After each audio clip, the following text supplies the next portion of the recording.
All right, what's going on, everyone? Welcome back to the channel. Welcome to Dano Crypto. On this channel, on this live stream, we show you guys how to make simple, effective, and easy moves in the cryptocurrency ecosystem. So we are in a pretty fantastic, phantasmal buying opportunity in the market. At least I think.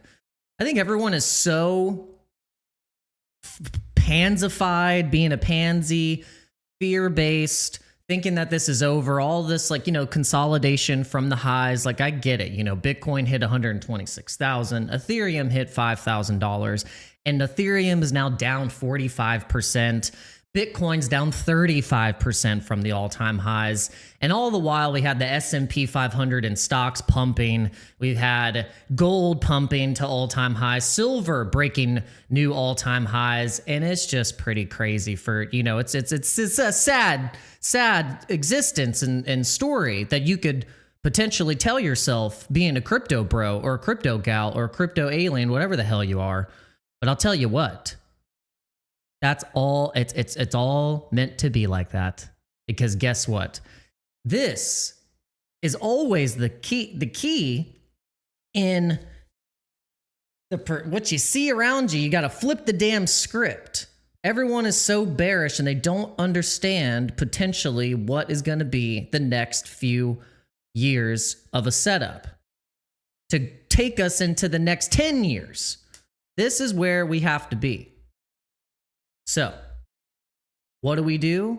Well, we're going to keep pressing on. We're going to not get too pansified here with the price action, okay? So, what do? We're going to continue to show up. We're going to continue to post, even if it feels like you're freaking Buzz Lightyear in the damn package, thinking that you are, quote, a unique space warrior, but really you're just on the shelf by yourself. But I could sometimes feel like this. This is funny though. I thought this was funny. Headband was like, yeah, I thought at first Headband said this is Dano Crypto, because that's how I feel sometimes when I'm posting or I'm going live or I do any type of crypto content. Because I feel like I'm probably one of the most bullish live streamers and crypto content creators in the space, because I've continued to show up. I tell you about Ethereum. I tell you about the ecosystems. I tell you about ETH memes. I even tell you about new stuff like Zera. Trying to keep your finger on the dial and telling you, look, even the institutions are more bullish than you are. And that's pretty sad. When even the institutions that hated crypto are now more bullish on it and getting ready for the inevitable takeover more than the actual crypto people are, which I think is fascinating. I think that's crazy. So real quick, we'll play a clip of Tom Lee. Tom Lee's been all over the place. He's like a bipolar woman going through menopause. I don't know what's going on, but basically Tom Lee doesn't know. He's like, are we going to have a 20K ETH, 15K ETH? All his predictions are going all over the place, and everyone's like, Tom Lee, just be quiet. Just please be quiet, Tom Lee. So this is just a quick clip. We'll show what he's talking about here. It's the market alert. This was posted by Funstrat. So welcome, guys. Make sure you hit that like button. We're going to get the show started with a couple little clips, and we're going to get into the price action, which really means nothing right now. All you need to know, prices suck. And you should be either having a accumulation strategy, because we know whenever we go into fear in the market, this is the bottom prices. Why would you want to be selling right now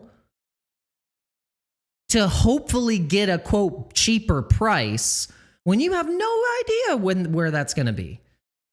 We do know that we've been down 35% or 45%. So, I mean, at a point, it's like you have to make up your mind, because you can't sit on the sidelines with cash for so long, because at a point, you just have to make a choice. So I think what we're seeing, though, is the ETF servicers are making a choice. They are still accumulating and flowing into the ETS, but maybe not as strong. But I think they're waiting for the liquidations of the traders, the markets. I think now the ETF issuers know how heavily manipulated the trading side, the leverage side of the market is. So they're just playing the game. They know that all they have to do is wait for Binance to liquidate the markets. Then they scoop up all of the low prices that eventually end up getting put down into the tube. And then that gets bought up to service the ETFs. And it's just this cycle now that's been happening through a choppy market. So technically, we're just been chopping around going sideways, and it's making people feel like they need to give up. And it's just like, look, crypto's very much a long play. I don't give a crap what you tell me about quantum computing and all that stuff. I think that's such a FUD. I don't think we're really going to have to worry about that. I'd rather bet on it not being a problem. Why would I think, oh, I'm not going to invest in any crypto or anything at all because quantum computing is going to hack it all? That's so stupid. By the time that happens, you should have already had a plan and been invested in crypto and at least made a little bit to then put into gold and silver if that's your freaking worry. Mr. Fudd. All right, let's watch the Tom talk Lee about clip. with you in terms of the baby, it's time to skepticism scoop now around the AI trade, skepticism around Bitcoin. Are they in fact related, do you think? And hey, look, I'm all about gold and silver. Hey, I'm starting to like gold and silver more. I haven't accumulated any. I like here. I look, I'm a crypto bro. I was all in on crypto. Already trying to trade. And funny enough, my quant in real life that keeps me tuned in on things that are happening with the markets with gold and silver and all this stuff. Totally full in gold and silver. Been doing it for years. And he was right. He told me, he was like, look, crypto's going to have its volatility. It'll have a little bit of its say, but look, gold and silver is going to outperform. And I said, no, you're crazy. Sure enough, that's it. That's what happened. Gold and silver actually ended up in terms of like volatility, way better. Oh my God. So this is what we have to think about. Like, how are we going to, quote, take advantage of the volatility and then make sure that we can preserve what we made out of the volatility? So if we can survive the ups and downs, get the stable coins, swap into whatever we were going to, take profits at points, because right now is low point of the market. This is where you need to be thinking, what do I want to buy right now? This is like, holy crap, what do I want to buy? Things are on sale. And we're not even near the areas where we've had previous bull markets. So if we're not near the indicators of where we were in the FOMOs of the bull market, why are we so worried right now? We're not even close. We're not even close. All you have to do is look at the ETH BTC ratio chart, and we're not even close. Not even freaking close. So. Related, but not related. Yeah. I think the AI trade, it's been a juggernaut, and we know that the visibility for the next few years is really good. But now investors are just trying to figure out how much to discount, what's the appropriate price to put. And that could drive some profit taking because they've done so well this year. On the crypto side, I think that there has been some concerns about, quantum, and then there was that huge deleveraging event on October 10th. But the crypto fundamental story, is exiting on a really high note this year. The U.S. government passed legislation and regulations favorable for crypto. And we know Wall Street has expressed a lot of interest in building products on the blockchain. So it's almost like they both have great visibility, but the price levels are just what's being uncertain. I feel like what's common, though, with both of these stories, though, Tom, is investors questioning the growth, the trajectory of growth going forward for both of these stories. Not to say that things will contract, but maybe growth won't be as strong as we've seen. We've hit the peak sort of growth rates in terms of the story, the maximum. I see it, and I think that's so, like, guys, when you think about crypto and the growth story, it's only looked good now. Like, it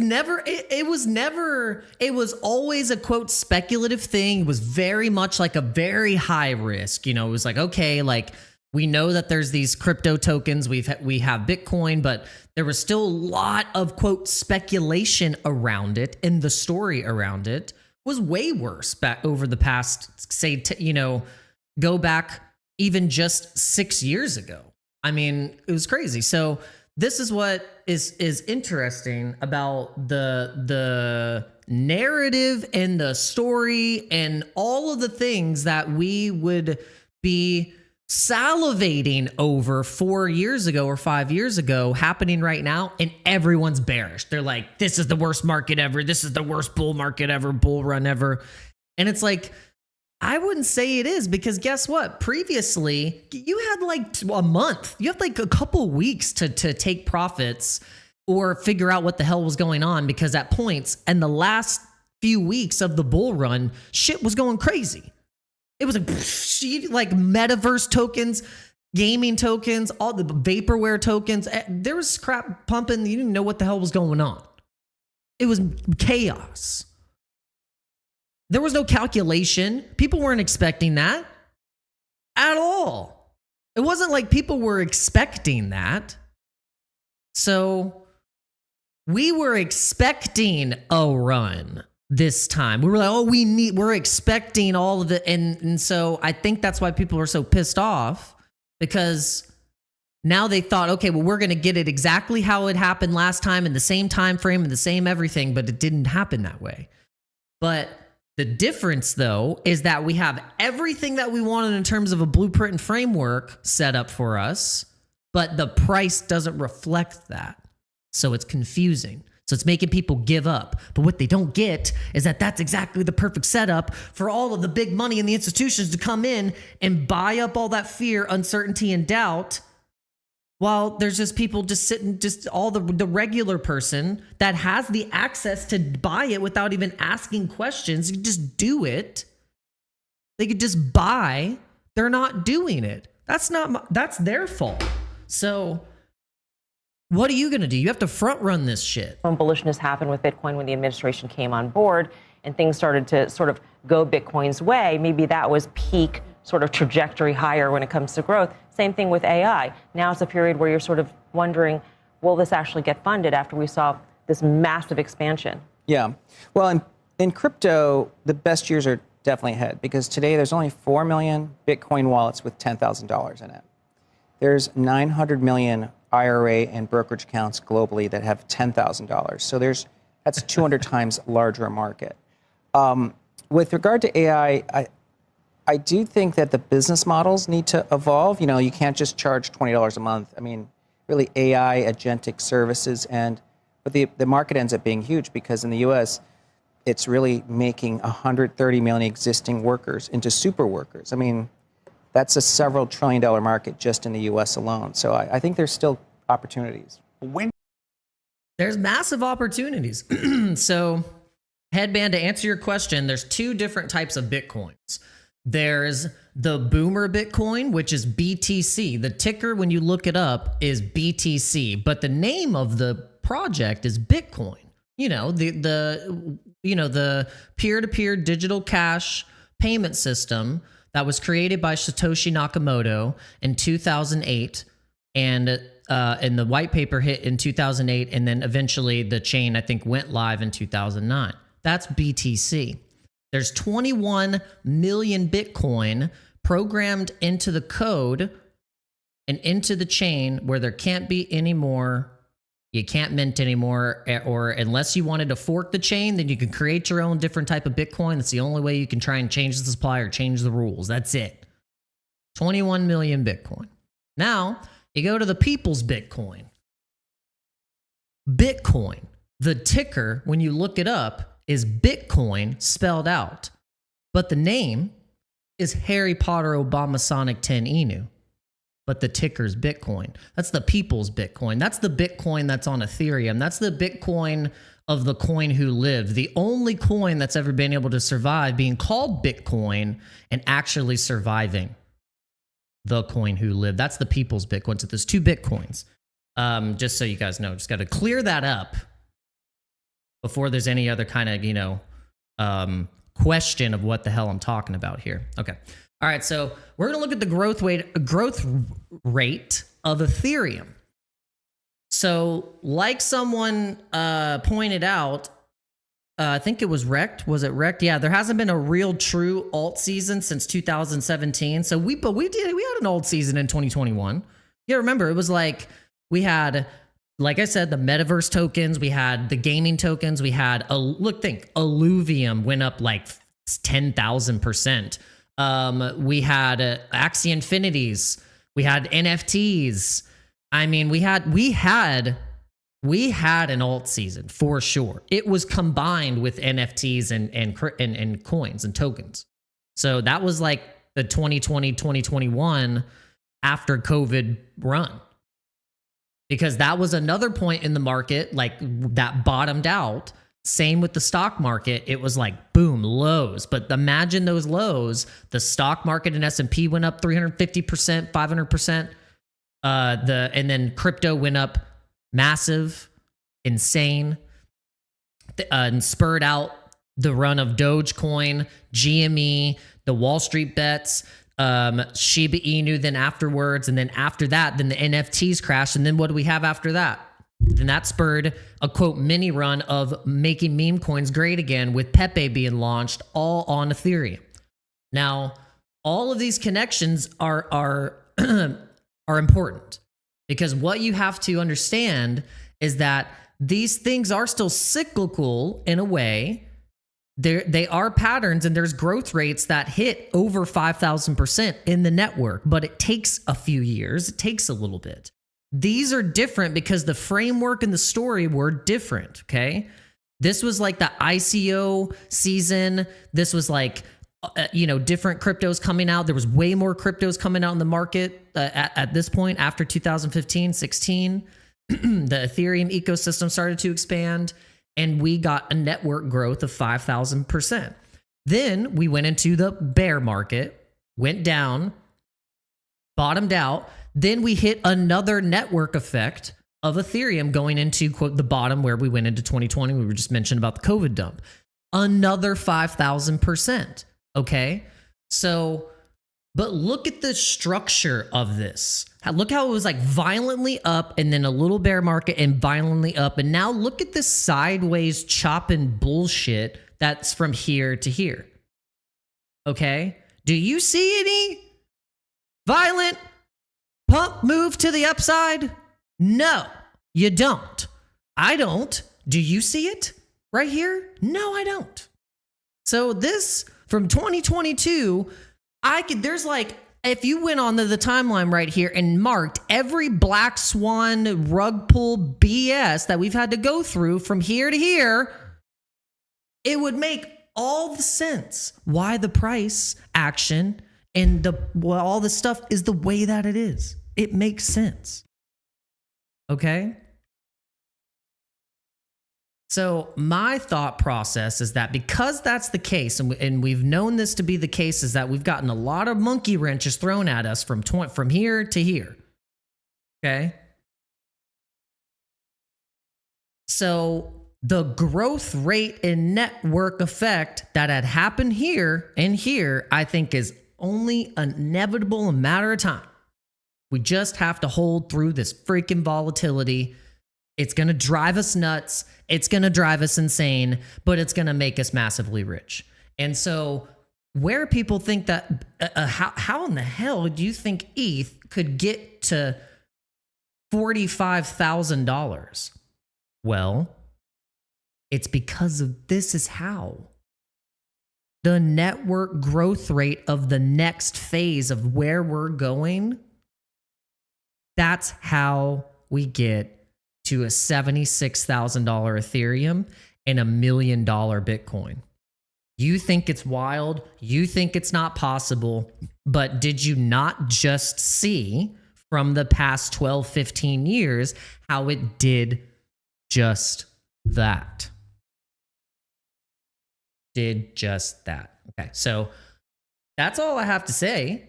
And there's nothing else I need to explain to you in terms of fundamentals besides the true essence of network effects. That's it. Liquidity, network effects. So now we're going to caveat this into looking at the ETH ecosystems, because the whole point of this live stream is to actually get you guys a look at the top ecosystems. Okay, so now we're getting the section of the top ecosystems for crypto. Everyone's so bearish and they're like, I don't want to know what to buy. Okay, look. 3 ecosystems. You got Ethereum ecosystem, you have Solana, And then there could be, I'd probably go as far as you go into what XRP is doing right now. XRP is on a whole nother mission besides trying to, quote, take over the banking system. That ain't happening. They got a whole nother mission. But that's cool. That's great, because then that means that XRP is not just going to be associated with, quote, taking over the banking system. They're probably doing some other stuff. Watch XRP because it could sideline you. You never know. Ethereum ecosystem. Full blown, just had a full Fusaka upgrade that is making it to where it's going to be easily more accessible and easier for layer 2s to play along in the Ethereum ecosystem, and for Ethereum to have better user experience, cheaper fees, and to also support the layer 2 ecosystem. So it's like, and privacy. Privacy is a big thing. There's all types of privacy protocols that use Ethereum's privacy base to be able to run. But then you go into, that's the fundamental stuff. That's the, smarty pants, smart boy crap. You want to make some crazy money and have it to be where everyone's making fun of you all the way to where you're going to the bank, is you find the most insane, loudest, crazy, just schizo holders of coins that have high liquidity and they're just loud. If it's on ETH, find them. If it's on Sol, find them. If it's on Base, find them. If it's on Pulse Chain, find them. I can tell you some right now on Ethereum that are the loudest communities out of everyone. Floki, SPX 6900, the Link Marines. That's a meme coin at this point. You're a Link Marine if you're holding Chainlink. It's a meme. Pepe, Mog, Ticker Bitcoin, Harry Potter, Obama, Sonic 10, Inu, Bobo, Apu, Kekius, Wojak. Yeah. This is what you need to pay attention to. The loudest communities. Look at the wallets that are accumulating these things right now in the lows, and look and notice that they're holding all of those same coins. It's not that the SPX 6900 rails are only just buying SPX. No, they're actually holding Pepe, they're holding Floki, they're holding Wojak, they're holding MPC. They're holding all of these things knowing something maybe that we don't know. Maybe they experienced it the last time where they saw it happening. They saw the fear, all the lows, all the FUD, and they accumulated. And you can see those same wallets, they got a shit ton of ETH in their wallets. You know how? You know how they have all that ETH in stablecoin? Because they freaking were able to take profits out of liquid coins on the Ethereum chain. That's how. People don't tell you about that, but there's a thing called slippage. Here's the thing. If you're new in crypto and you're trading all these illiquid coins, just because your wallet says it has $100,000, $200,000 doesn't mean when you hit the sell button and you try and trade it, doesn't mean you're going to get all that money. It depends on how many people are going to be selling that token at the same time and the slippage. So the difference is that you could have a wallet full of all kinds of stuff, but are you going to be able to sell it? There's a possibility that you won't be able to sell because the liquidity is not there. So cool, that's fine. But if you're holding strong liquid ETH memes or whatever's liquid on Sol too, if it's got more liquidity and you have more of a chance to be able to actually take profits. So most of the people are not actually telling you that. They're just like, buy this coin. But I'm going to tell you that you have more of a chance to probably actually scoop out, just like the people that bought Doge and people that bought SHIB. They were actually able to take more people were able to make more money. I like the odds of that. Better odds. And if you're holding long term and you're getting true supply of this stuff where people are just not even realizing it, that's even better. So take that and run with it. Take that and run with it. That's all you got to do. Take that on Solana, run with it. Click liquidity, get up and see what the heck is popping. see what I see more so on Solana. It's hard to tell on Deck Screener what's really like fundamental. So you need to go to CoinMarketCap. You need to click on Solana and you need to click market cap, get the market cap up, get the trading volume, what's trading high volume on Solana. Then you can really see and go through the weeds. So you got Pump. I think Pump is still probably going to come back. I think Pump has a chance to do the airdrop and potentially make it to where they can really get some more attention back into the coin, at least. You know, that we know the app works. We know the app is there, but the token needs attention, right? That's the thing. People realize that the meme coins are the biggest prime example of you just get people to buy the token. Doesn't matter what you're providing on the outside. Can you get people to buy the token? That's it. That's all you need to do. Get people to buy and hold, and less people selling, more people buying. Now, you could have a completely different kind of view about Pump because people don't like Pump. But I think if Pump came back, it would reignite a little bit of some morale for, quote, the trenchers in crypto. Because let's be honest, those people, they're gambling. They're gamblers. They're meme coin scratch-off ticketer people. They're the equivalent of the boomer going and getting lotto tickets and scratch-off tickets. It's the same thing.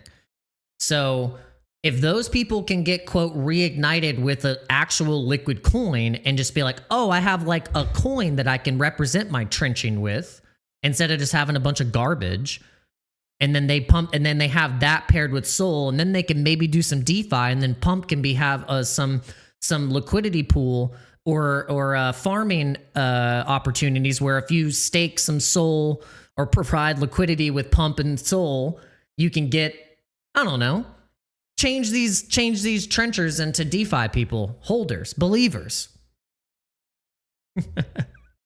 So, yeah. So, but also you with Solana, for me, how I look in Solana, I look at the dexes. I think that's where the most revenue is going to be generated. So, for instance, like Jupiter, Meteora, Orca, Radium. And then you can go as far as now saying Bonk and Pump Fund because they are launch pads and are providing their own, like their liquidity. And so, see Radium. And then you can go real world assets and tokenization. So Pith Network, that's kind of like the equivalent for Chainlink on Sol. Yeah, you could just kind of go down the list. I mean, there's all kinds of ways that you can now do that same thing that we just did with Ethereum, but do it on Solana. And then you can do the fundamentals, the meme coins, and try and just accumulate as much as possible. Because I'm not going to tell you what to buy, but then you can just really be like, okay, let me just build up like a fundamental base bag of cryptos that I've seen do well. Obviously, like most of the stuff right now looks like crap. So anything that you're buying, you're probably getting a discount. Let's be honest. You know, another ecosystem I think is very much undervalued is Avalanche. Like Avalanche ecosystem is huge. You know, you have Avalanche itself as the native token and the gas for the chain. It's fast. It can be gaming, finance, all that stuff. The Scaramucci's out in the world, they love this thing, so they're bullish AVAX and Solana as like the kind of, you know, side competitors with Ethereum. Yeah, man, Headband said it. People are getting shaken out from everything. People are just not understanding the fundamental aspect of holding crypto digital assets long term. It's not, I think it's way past a speculative trader's game. I really think that. And it could be crazy to think like that, but if you think that crypto will be here in the next 10 years in some form or fashion, then this is definitely a long game. It's not a short-term trader's game. I think a lot of people make it look like that and make it seem like that's how you need to act. But you can say, I'm not doing that. Like, this is a long game, baby. And so, yes, in that, there are opportunities to, quote, inside of this long game to, quote, make money, DCA, have opportunities for new launches and airdrops and all that stuff. That's fine. That's the fun stuff on the sides. That's great. But then the real money is made by buying and holding as long as you can until you look at that account and you're like, whoa. And then think about it. You just accomplished so many cool things. You just eliminated your short-term capital gains tax. Now you're only going to get taxed like very minimally. And then especially if you put it into an IRA or you put it into some type of tax sheltered thing, or you're doing some kind of cool financial finagling that makes it to where you almost pay zero tax, then you're really cooking with some damn gas, baby. Then you're really going. That's what we want to teach here, and that's what we want to put in the crypto mind share here, because everyone's giving up. But it's like, what are you giving up on? To go to what? What are you going to go into? Like, if you're going to quit crypto, what are you going to go into? Okay, cool. Yeah, you'll buy bricks of gold and silver and you'll put it in your chest. Get your effing horse and buggy then. But look, bet your trillions of dollars of what the world works on right now, they're going to try and keep these ecosystems running as long as they can because they make money and control people on them. If they let the world go into, quote, the doom apocalypse chaos that everyone thinks it's going to go into, you think that actually serves them? No, it doesn't. And I don't think the reality is going to really work like that, my friends. If you believe in split realities and split dimensions and split offs, we've already split off that timeline. And it ain't going to happen. So get used to shit getting even weirder.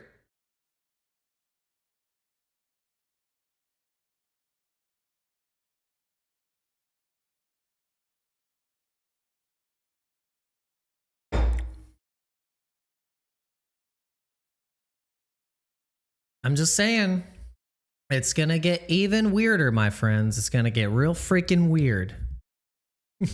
Well, what's going on, my friends? We're 33 minutes in. Hope you're doing well. Hope you're feeling good. And I've been talking about network effects, growth rates of crypto, why you should be bullish. There's no reason to fear. I think people are underestimating the nature of crypto in general. I really do. What's going on, Jason? What's going on, Headband? What's going on, Kuzim? We got Squirrel Crypto in the house. We got Cat Sorcery. We have also, who else is in here? I don't know. Who's in here? Who's in here right now? How many people do we have watching across all platforms? Let's see. It's so dumb, man. They keep trying to get me to stream on TikTok, and then they're like, streaming's not allowed. I'm like, you keep letting me stream, and then you tell me I can't. It's so ridiculous. Come on. All right. Let's give a little. Let's see what's going on in the ecosystems here on X timeline. Oh, Richard Hart's trending. Why is Richard Hart trending right now? Well, that's good. Let's see. Did he do another video?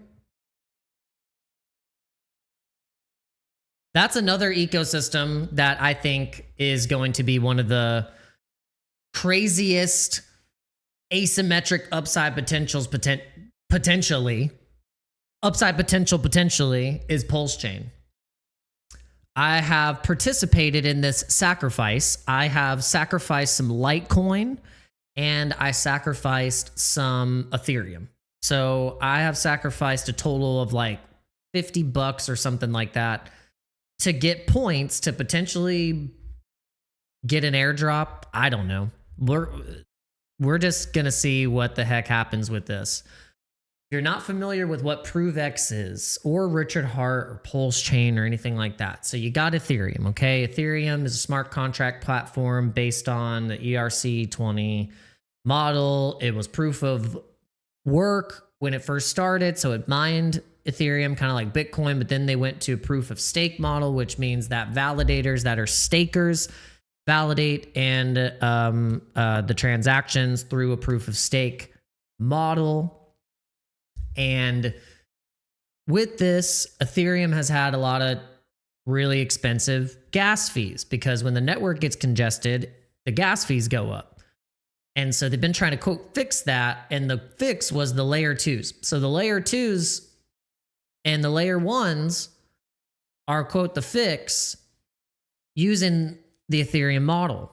So that's what Pulse Chain is. Pulse Chain is essentially a layer 1 that uses Pulse as the gas, like what Ethereum is used as gas fee for the main chain, and then also some of the layer 2s. You have to use ETH. Like on Linnea, you have to use ETH for the gas fee on Linnea. So Pulse Chain is a layer 1 that is, quote, claiming to be a better Ethereum and has all the mechanisms of DeFi. But then also there is now a new, and by mechanisms of DeFi, I mean there's a staking coin, Hex. There is a DEX, which is PulseX with the token. Then there is the gas token, which is PLS Pulse Chain. Then there's the incentive token, which is the token that's rewarded for providing liquidity inside of the ecosystem.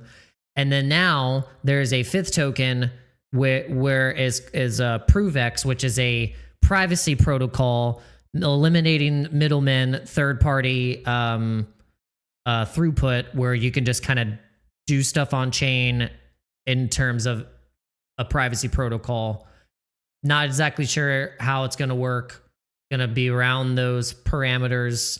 There's all these different chains that you can, quote, sacrifice, and that is the thing with this particular token or this idea, is that there is a sacrifice. So you have to send in tokens, and then you're getting points and points for potential levels of an airdrop. But it's not saying that explicitly. It's kind of very vague. It's like, because it's not telling you have no expectation of profit from the work of others, and you understand that your sacrifice can be sold and you will receive no benefit from it. So it's pretty plain in writing that by you participating in this, you are not guaranteed a thing. You should always think about that in crypto in general. If you're investing in crypto, you should not be thinking that you're guaranteed anything besides pain and suffering for holding really long term, and then you might get the reward at the end. That's what they're going to express to you guys right now. If you haven't heard this or haven't felt that, or you think when you're coming into crypto that you're guaranteed that you're supposed to be rich, no, you're guaranteed to feel pain and suffering for multiple cycles. You're going to feel pain and suffering. You are going to not be able to sleep at night. You're going to get more gray hairs. You might even start losing your damn hair. That's what you're guaranteed in this freaking market. Let's not get it twisted.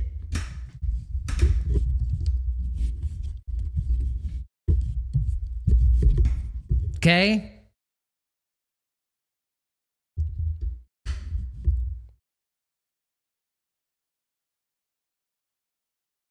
That's why when we do make it, we're going to feel so good about it because we were prepared to lose it all. We were prepared for it to go to zero. We knew the risk that we were taking, but we know that if we can just stick it out long enough, that even just the prospect of the reward is worth the pain and suffering.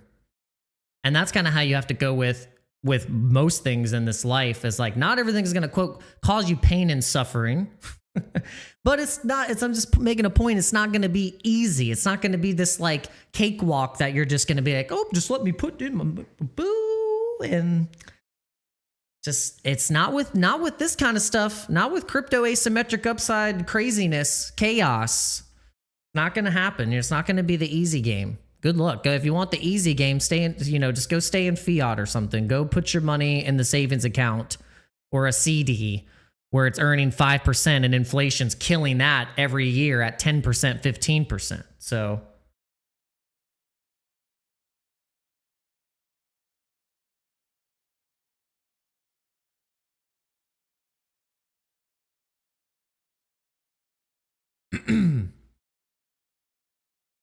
Headband, you have to explain a little bit more.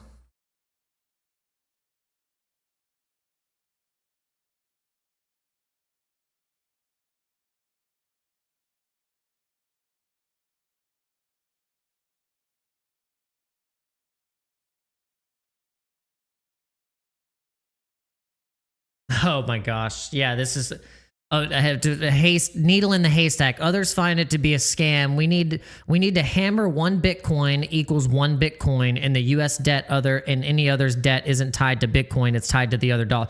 Exactly. Yes. No, I've explained this, Headband. The reason why I think we're going to go to a Bitcoin standard is because we are purposefully killing the dollar. Charlie Munger said it in was it Charlie Munger? No, not Charlie Munger. I can't remember who I was playing. Oh gosh, who was it? The other billionaire, trillionaire guy, investor. Oh, what was it? Warren Buffett. Yeah, Warren Buffett was like a government's job, or like, is basically to like, or the people that are making the legislation. You can do all that stuff. Like you can put people in power and do certain things, but really, it all leads to them killing the dollar. They want to make the dollar weaker because by that's just kind of the nature of, I guess, what they do, is how he explained it. Because it works out better for them in the end. Maybe not for us on the other side, but it works out better for them, because whatever they're trying to do here with this bait and switch game is, if you know about currency and fiat currency, central banks and countries print money. So central banks print money, and it's tied to, what do they tie it to? It's usually supposed to be backed by something. So what do they back it by? Treasuries. They buy treasury bills. Who has treasury bills? The Federal Reserve. Now, what's the world reserve currency? The US dollar. What does the Fed back the bills by? Treasuries. What is the US dollar backed by? All the other stronger currencies, but then what are the under currencies of the US dollar backed by? The US dollar. So the won and the yen and the euro, they're all backed by the US dollar. So all currencies, as if they're connected with the US dollar, are all going to go to freaking zero. And they'll be inflated to zero. By 10, 15 years, whatever your value of your dollar was, if you didn't do anything with it and just left it in the bank and didn't spend it, you just lost 100% of your freaking value. Because if it's going up 10% a year, what just happened? And then, not to mention, then the fiat cash is with the US dollar, like you're saying, backed by good faith. Yeah, it's backed by the military might. So they print this money into infinity. But where does it go? Defense contracts, private military organization, programs, underground bases that we don't know about. Like, that's what it goes to. So it's just like,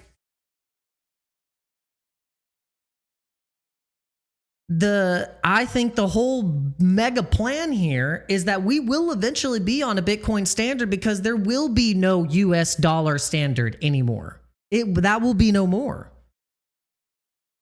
It will be denominated, and it's being signaled by Jack Mallers and the Cantor Fitzgerald. Look at the connections, guys. This is, if you don't have the brain like I do, here you go. Watch. 9/11. Cantor Fitzgerald. He's on the top floor. Doesn't end up going to work on that day because something about dropping his daughter off, or he had to do something. Guy loses both of the buildings obviously go down. Loses everyone. Everyone in the office. Dead. Okay? Fast forward, dude becomes the Commerce Secretary for President Trump. Talks about USDT having the money, and then also setting up, now fast forward, with Jack Mallers setting up the company for 21, acquiring more Bitcoin, almost second to Michael Saylor, who has the most holdings of a Bitcoin treasury company, a publicly traded company. 21 is now a publicly traded company that's been set up by Cantor by the Cantor guy with USDT, and they're denominating everything in Bitcoin. Do you understand? I'll even pull it into you to this right now as we're breaking all this down. Walmart has an app and a connection to the One app. The One app takes Bitcoin and Ethereum now. You can now go into Walmart and scan the QR code and buy your groceries with Bitcoin and Ethereum. You don't have to sell your Bitcoin. You can literally start to put your paychecks into Bitcoin, squash the FUD, and spend it like that. Steak and Shake is now signaling that if you work for Steak and Shake, you can now get paid in Bitcoin. Now do you see? I can't.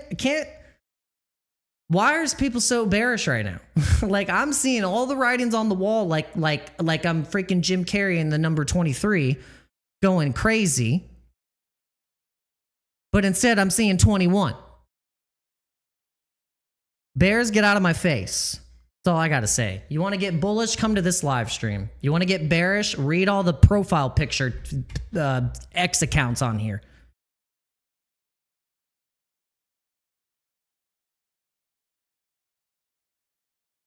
Kuzim says he has a first-hand 9/11 story. Oh, man.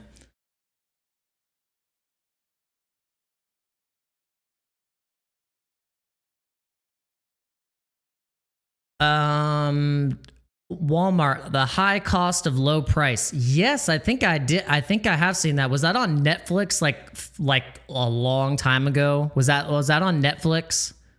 I think that was on Netflix like years ago. I don't think it's on there anymore. When Netflix was actually good. Like, Netflix is so bad now. It's so stupid. It's like they just have this, like, they force you to watch certain things, or they're like, this is what you're going to watch and you're going to like it. But before, it was like they had all your favorite stuff. They had all the best series. They had like Netflix was actually good back in the day. And now it's just like, it's so woke and terrible.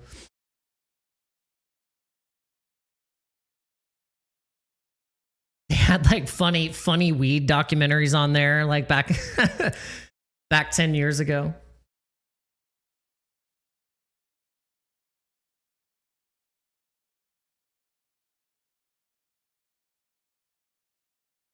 Now it's like it goes as far as like, you know, they're trying to teach your kid that they need to go into, go to the bathroom in a cat box because they're a furry. But I digress. Oh yeah, the plane that went into the field in PA. How did it just like, there was no wreckage. There was no, when a plane crashes, there's a lot of wreckage. And they were like, it was the jet fuel that burned it up. It was the jet fuel. Just like the Pentagon. Yeah, give me a freaking break. And then they confiscated the video footage from the gas station across the street, like immediately. Black vans pulled up. They sent the missile strike, boom, right into the front wall of the Pentagon. Like, they think we're so stupid. They really do. They think we're so stupid. But, you know, you guys are smart. Especially the Sprotos. Sprotos are smart. Sprotos know a conspiracy when they see one.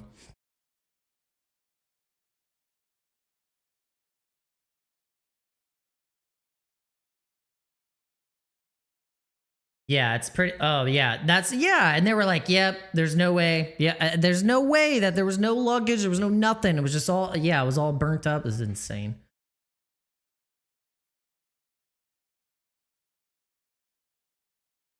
Headband says debit credit card that gives you cash back in the token. Yeah, that's what I promote. I've been promoting that for like forever, but no one freaking cares, man. Dude, retail doesn't get it. They're like, they'll do credit cards and points and all that stuff, but they don't realize that there's debit cards that are fully crypto backed now. And now, if we're going to keep going through the news a little bit, we had some things bookmarked. We were talking about Phantom. Phantom actually just is now rolling out Phantom Cash debit cards. So Phantom, if you're familiar with that, it's a Solana wallet. So first, back in 2022, it was a just full native Solana wallet. Then they added Ethereum. Then they added Base. Then they added Polygon. And then they added Bitcoin. You can have Sui on there now. Gosh, what else? It's do they have Say too? That's a lot. Yeah, they added a lot. So, but then the newest thing that they added was the cash. So you can just have cash or stable coin inside of the Phantom app, and then they're going to roll out this debit card. So it's launching first in the United States, which is actually cool because a lot of the times international debit cards are a lot more frequent than, say, in the United States. Like we have the Coinbase card, we have the Gemini card, we have the crypto.com card, we have what else do we have in terms of crypto debit cards? Not a lot. Not very many. There's a lot. There's way more that have international support for, quote, being able to just use an quote, off ramp debit card. But the whole point here, guys, is to not have to off ramp. You don't want to off ramp. That triggers a tax event. So the whole thing with staying in crypto is that it's now easier than ever. So you don't have to go into the bank. You don't have to go out in fiat. You can actually literally stay completely, fully in crypto. So, and these cards are giving you an option. So Coinbase card, for instance, Headband mentioned the Coinbase card. The Coinbase card, you can choose to get paid back in Bitcoin. So if you want to get your percent, you get cash back or Bitcoin back, or I think you can choose ETH, Bitcoin, stablecoin, and then sometimes it's like a random altcoin. Like I think at one point it was like Tezos or something, like you can get Tezos back or Algorand. So it all depends what you want. So if you're like always spending, think of how many transactions you do in a month. Think about that. Think of how much you spend in a month. That's just a debit transaction. If you got it in a flow where every time you were going to use your card, you made sure it was a crypto card and you got cash back and crypto back and all that stuff, and you literally didn't even have to take the money and put it into your bank and then go to this. It's all in one ecosystem. That's what retail needs. So it's all gonna. That's what I think. Just more of that use case, more of a user experience. People know about debit cards. They're familiar with that. They know Visa. They're familiar with these terminologies, and so I think this could be the thing. I think this is what crypto always needed, was something that is very familiar, but they don't even know it's like operating like in the back end. That's how retail and new crypto investors are going to operate, is that they are not going to be copying seed phrases and stupid shit that we've had to do for the past 5 years. They're not going to have to do that anymore. It's all going to be biometric. It's all going to be easy, and it's going to be a lot more, quote, like lower barrier to entry, and yeah, that's what retail needs. 100% need that. And look, this is that video, Warren Buffett saying that the natural course of government is to make the currency worthless over time. Make it worthless over time. And so what can it go into that will be infinitely valued if it's at a limited supply? Bitcoin. That's how it can go to $1 million per coin. Yeah.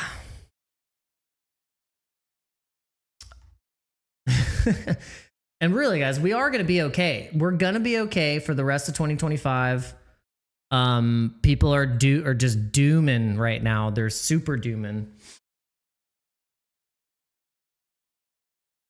I don't like it. Like, I wish we could just collectively like kind of be more positive and I have to remind myself, too, but also when I hear other people, even I've done it to my wife, like, I can't help it. Like when I hear pessimism, I immediately want to shut it down. And I'm like, fuck that. Sorry, excuse my language, but there's so much pessimism and negativity in the world right now, and quote uncertainty, that's, damn it, someone's got to be positive and someone's got to think that there is a bright future ahead. And because like I have a daughter, I have a family, I got people that I want to live in this world and live on this planet, but way after my ass is dead.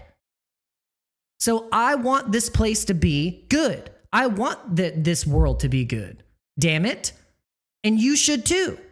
So screw your bearishness and your negativity. I ain't going to have it. I know things are hard in this life. That's inevitable. But the choice that we can make to be positive, damn it, I'm going to choose it.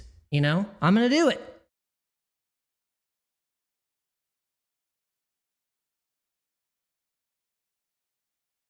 Good morning, Julie. Julie always comes in and comments as I'm ranting my face off. It's so funny every time. Never fails. Julie comes in and is like, all right, calm down. Okay. I got cold coffee, guys. I need to heat up my coffee. Here, what we'll do is we'll let Tom Lee continue his conversation, what he thinks is going to be how the first half of 2026 may be a little tough.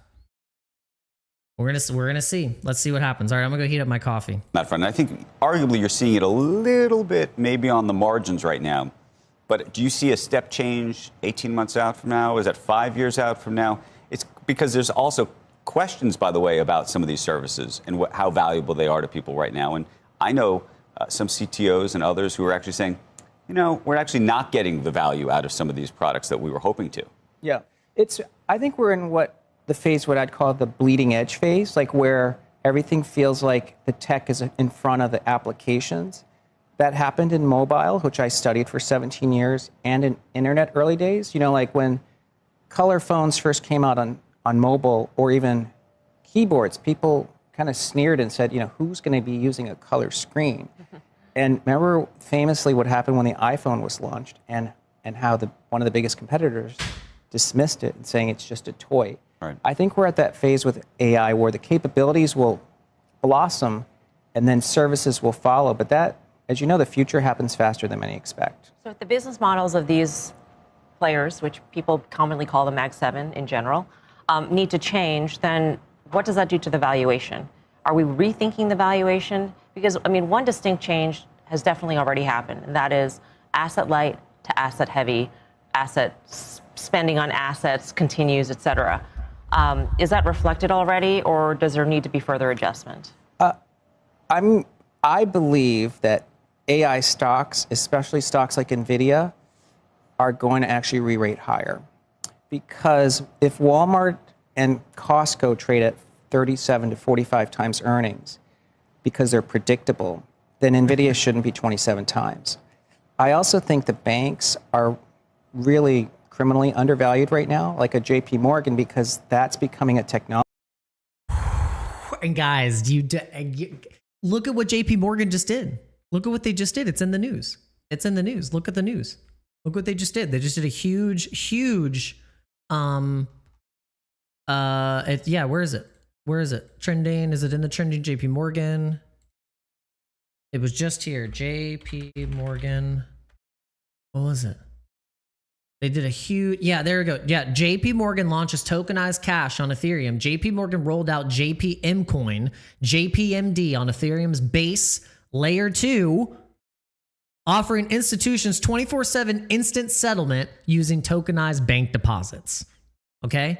We told you guys that the banks are going to not sit idly by. They want that revenue. They know that they already have generated billions of dollars of revenue by like charging people interest, late fees, all the stuff that they charge people money to use the bank. It's atrocious, but look, it's made them so much money.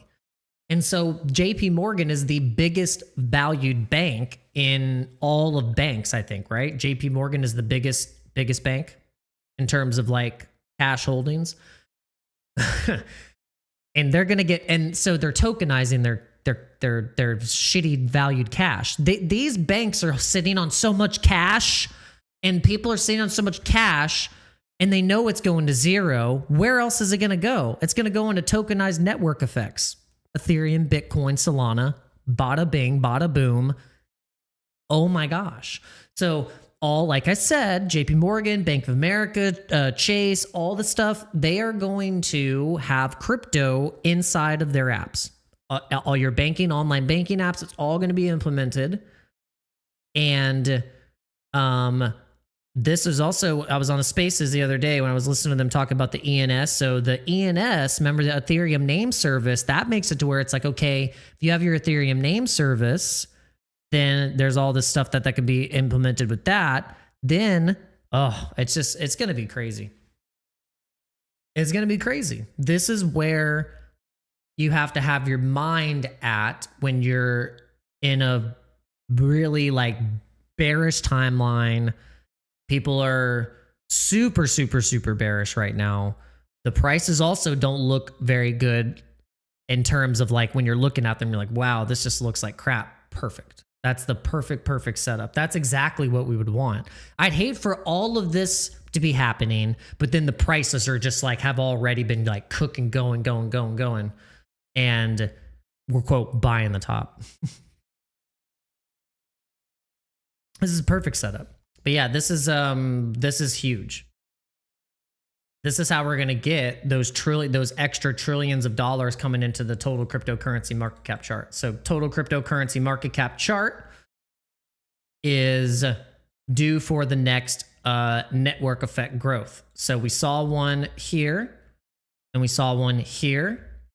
And we'll just go from the bottom here. We saw a 25% move.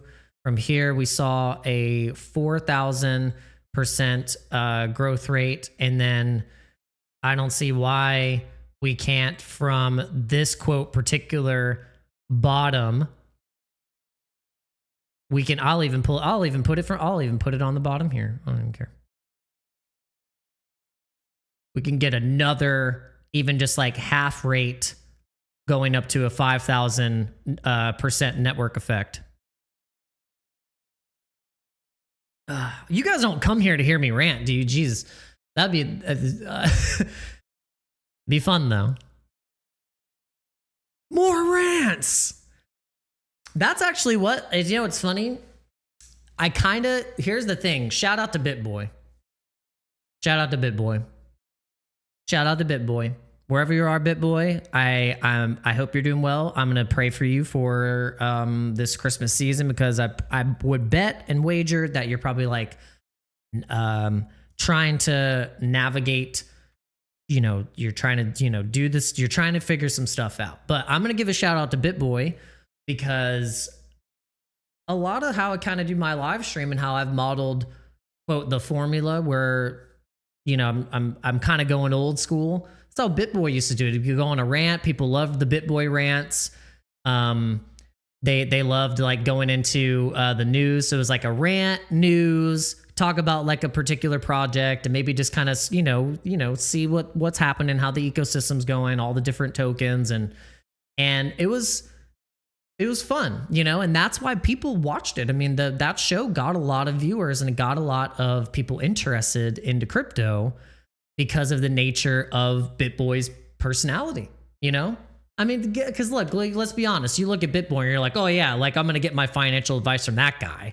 And it's like, that's not why people watched him. It was more so like they were wondering what's going to happen next. So is he going to explode? Like what's going to happen? Is he going to pop a blood vessel in his forehead? I don't know. But that's what got you watching. That's what got you watching. And so you gotta hand it to him. You gotta hand it to him. And so that got thousands of people watching on a daily basis, waiting and wondering like what they're going to talk about next, or like what moves they should make in the crypto space and all that stuff. So yeah, that's kind of where I get it from, I guess, because those are one of the first channels I started watching. And I discovered a lot of other people by them coming on BitBoy's channel, and like Jason Casper and Crypto Face and like all these characters, you know, they all ended up on quote around the blockchain. If you guys remember back in the day, around the blockchain. Yeah. So I like to keep that alive. I think I like to keep that spirit of crypto live streaming alive, is like that aspect, you know? It's very much radio show. It's very much like if a trucker was listening to this right now on the CB, I'd be like, boy, turn it up. Turn it up.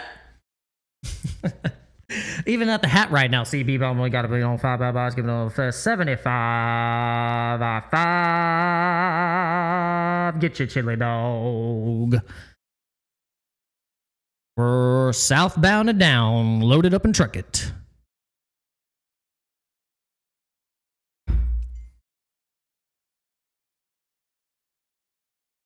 But yeah, we have fun. We have fun. We like to have fun on this live stream. Sometimes I think, you know, we might have gotten a little negative. Sometimes we've gotten a little discouraged. But we do love doing this. We have fun. At the end of the day, look, we went to the Ticker Bitcoin meetup in Miami, got to hang out with the Sprotos in real life, got to see and hang out with people that we've talked with on the internet for you know, years now. So, and that was regardless of the price being popping, hot, whatever. And we didn't even talk about the price. That's the thing. Like, we didn't even talk about the price when we met up. We were just like, we were just having a good time. You know, we were just having a good time. And I think that is what the spirit of crypto is all about, is that under a collective mission, I think from all people, all walks of life, all people from around the world can rally behind this thing, this one thing, this thing, crypto, this new money system. You know, so that is what it's all about. But I think we can change our lives. We can change our lives in this game here. I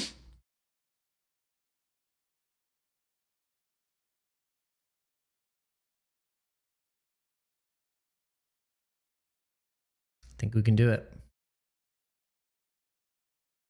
Oh, all right. Oh, AI Griff, if you're watching right now, I sent your hat. So I do giveaways. So if you are watching this channel, you never know when you're going to come to the channel and there's going to be a giveaway happening.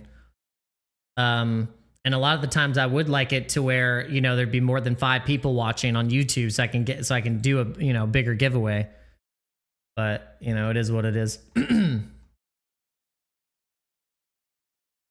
I like to make the joke. People like to watch trade porn channels more than than channels like mine. Because have you seen me put a trade in the past few weeks? No, you haven't. Trying to switch that up a little bit. You can go get your trade porn from somewhere else. But you won't find it here.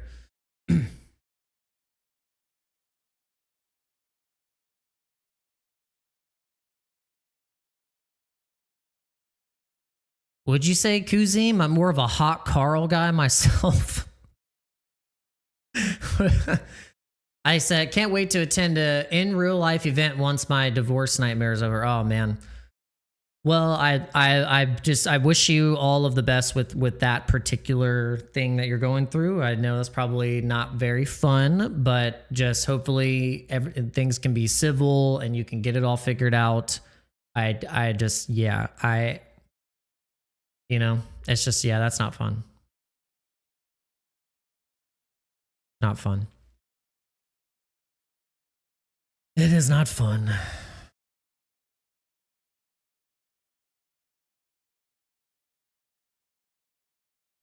You are who you are, you know? You're gonna wear the ticker, or you're not gonna wear the ticker.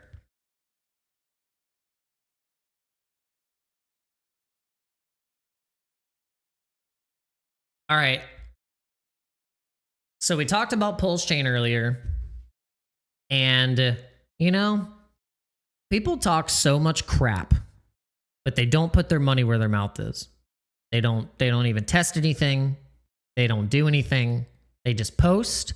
And a lot of the times those posts are the ones that get more of the algorithm. And it's like, it's so frustrating because I posted that I actually did the sacrifice. Like, while everyone's like, Richard Hart's a scammer, blah, blah, blah, blah, blah, blah. Why don't you test some stuff out? Test it out. See what happens.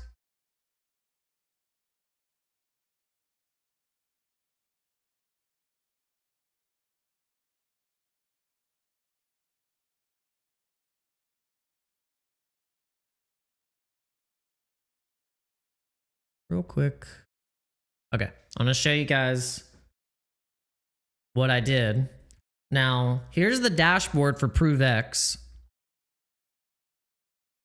Oh, thanks, Kuzim. I appreciate it. Yeah. Yeah, man. Yeah, prayers appreciate. I 100%. Yeah, guys, if you want to give Kuzim some energy to go into the courts, you know, that, you know, who wants to be in the courts? Like the last, like, oh gosh, no. So I'm sorry. Yeah. Get that figured out, get that tightened up, and then get out of the courts and just try and settle your stuff without having to use the courts. Because Lord have mercy. So I sacrificed 2 coins on 2 unique networks, and I think that got me some pretty decent points. So I got 306,000 total points for doing this. I don't know what the heck it's going to get me, but we have to play along in crypto. I sacrificed some Litecoin and I sacrificed some ETH, and then you can kind of see, you can see exactly, you know, what I sacrificed, how many points that I got for doing so, and then you can see all the other different networks that you can quote sacrifice on, and it shows you, you know, what you're sacrificing. So what's interesting is that technically, yes, they could sell these coins, but I don't think they're going to. You know why?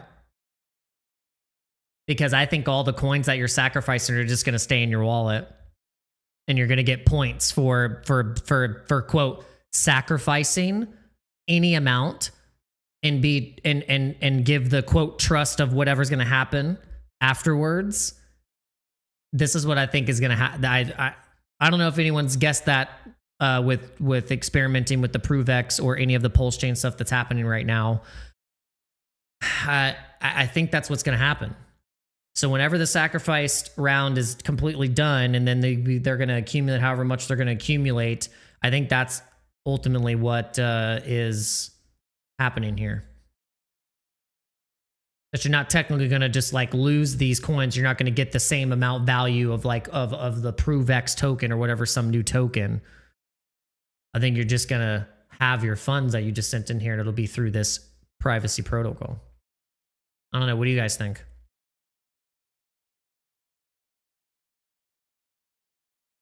What do you think? Have you even thought about it? Am I the only like sucker that's doing this right now? No, technically I'm not, because we've had a total of $16 million sacrificed. So I mean, I'm definitely not the only sucker. But 456 different unique tokens have been sacrificed, 30 different networks. Total sacrifices has been 13,730 so far. Pretty interesting. Okay, so just to kind of recap for the show, we talked about the Ethereum ecosystem, we talked about the Solana ecosystem, and we talked a little bit about the Pulse Chain ecosystem and about AVAX as well. Base is something that they have such a unique opportunity to get retail mind share, but I think they're effing it up. You know, they could literally like hit the ground running with commercials on TV, commercials like that actually are going to get people to like be interested in using crypto or base posting or whatever they're trying to do. They're doing a terrible job. They're only promoting on X and on places where it's already crypto people that are bearish. Why do you want to promote to bearish crypto people? Screw them. I want to promote to people who are retail and hungry. I want hungry retail people that are tired of sports betting and sports gambling. That's what I want. That's what I want. That's what Coinbase needs. They need those hungry young people who are like, I got no hope. What? I need some hope. Give me something, Coinbase. Give me something. Jesse, where are you at, Jesse? That's what I'm talking about. Base has such a unique opportunity to really get normie retail mindshare cooking on some Base tokens or downloading Coinbase or just really doing it, but they're flopping it right now. So I need to get on their message boards or get in their in their meetings and just be like, guys, can you just get your heads out of your asses, please? And let's start hitting the rubber where it meets the damn road. Commercials. Not during Super Bowl. No one gives a shit during Super Bowl. You only aired it for 2 seconds. No one cares. You have to air commercials every single day, 24 hours a day, 7 days a week. People changing their oil, sitting on their couch. Yeah, baby. That's what you got to do. You got to do that. That's how you're going to get people. That's how you're going to get millions and millions of people buying stuff. How do you think SHIB actually got millions of holders? They started promoting in Times Square. Doge killer. Yeah, that's how SHIB still has 1,548,792 holders. Okay? That's what we need to do. So if you're in crypto right now and you're not working for your bags, you better get out of here. Get out of here. Go somewhere else. All right? Because I'm here to work for my bags. I'm contacting all these freaking exchanges and saying, let's go. You want people to download your app? Where's your commercial on TV? You don't got one? Get one. You're hitting the algorithm all wrong. Why do you think Coca-Cola and all these big companies and the big tech companies, all the major 500 companies, they spend most of their advertising still on TV? And you would laugh and go, oh, TV? Yeah, TV and radio. Yeah. Still exists, but they still spend the most money on it. It's interruptive programming. It's what you're going to see it whether you like it or not. Algorithm shows you what it wants you to see. It doesn't want you to see crypto. It doesn't want you to get rich. It wants you to buy shit and be depressed and emotional so then you don't get ahead. That's what the algorithm is.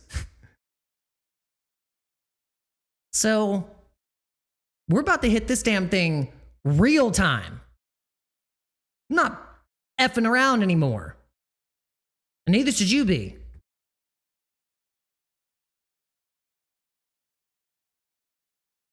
Let's go. Come on, baby. Let's go. We got work to do. We got some work to do. This show is going on TV. This live show is going on TV, believe it or not. We're switching. We're flipping the script, baby. You guys think crypto is over? I'm thinking it's just starting. It's just starting. Come with me. Come with me. It's just getting started, my friends. All right. Hope you have a fantastic Monday. I hope this live stream got you pumped and jammed to go into the rest of this week feeling bullish. Let's go.